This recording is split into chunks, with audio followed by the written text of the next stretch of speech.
Hey everybody, and welcome to part 3 of building the Byers house in Lego. So we're going to jump right into the building this week. So the first thing I'm going to be doing is I'm going to be trying to fill up that empty space in between the two worlds. And I'm just going to start by just making all these big pillars of 2x4 bricks, and you're going to see all these time lapses right here.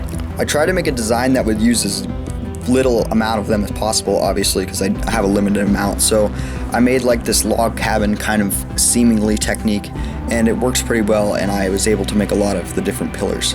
If you're wondering how I'm going to connect the plates on the top to these pillars, well, I'm not necessarily going to connect to all of them. I'm going to put the Technic pin with the stud on it, and I'm just going to kind of insert those into those spaces that you can see there. So it's not going to be fully connected, but I think it should work pretty well.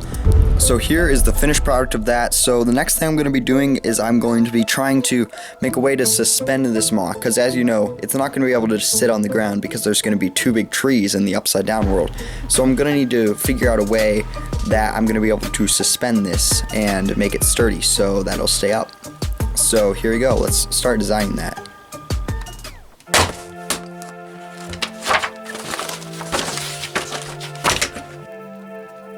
So the idea I came up with was to make two holes in the back of the MOC, and I kind of support them from the inside.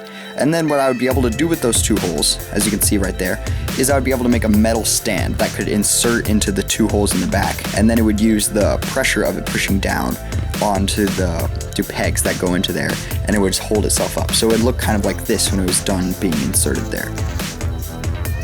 So the first step into getting this done is needed to take off those two side things again, which was kind of a pain because I had to put them back in, and then take out four of those pillars actually that I had made earlier. Then I had to make these two holes in the back, so I had to take all those pieces off, and it's kind of a pain. The next thing I did was lay down tiles because I wanted it to be as firm as possible when we made the metal stand that could go into there, and it would fit very snugly so that I could really be supporting it very well. Here you can see me just trying to put those side things back on. They're very big pain to put back on there. So in order to make this work, I needed to make it really sturdy, and that was kind of one of the problems because I had no way to really connect it to the back wall because they were offset, because one of them was facing downward and one of them was facing upward, so they didn't really line up.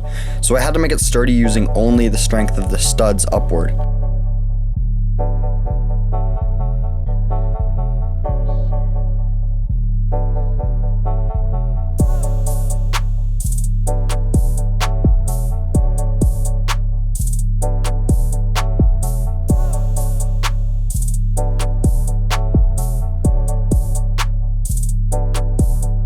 But in the end, I ended up getting one Technic piece connected to the front wall because eventually it did line up, and it ended up making it so much sturdier, and it worked out a lot better, and I felt a lot more comfortable with it. And I even tested it with two pieces of wood, and it held it up just fine.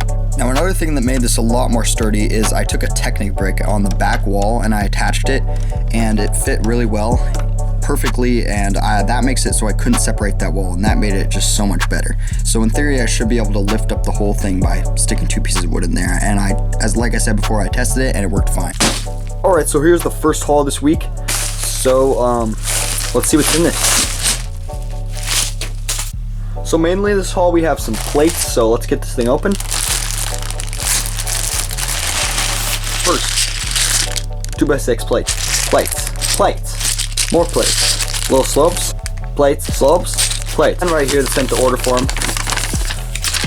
Alright, so let's get on to using these pieces to build. I've waited a long time for these bricks, and this is kind of the reason that this episode took so long to get out, so let's go. So my initial thoughts when building this was I needed to have a dirt driveway for their car.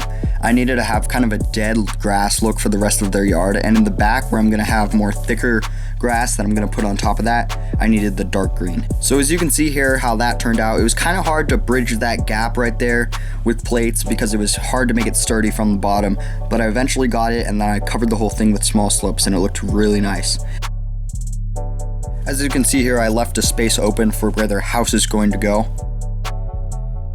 So here's just a closer look at the ground. It kind of fit a little bit better close to the side, and right here is where their driveway is, so I made that dark brown color, and I think it looks really good. And I tried to match it as close to the sides as I could, but they didn't have the wedge plates in this color, so sadly I couldn't make it look as good as the upside down one did. But I still think it turned out pretty nice. So I think that's going to be a wrap on this video, guys. Remember to like and subscribe, and I'll see you guys later. Bye.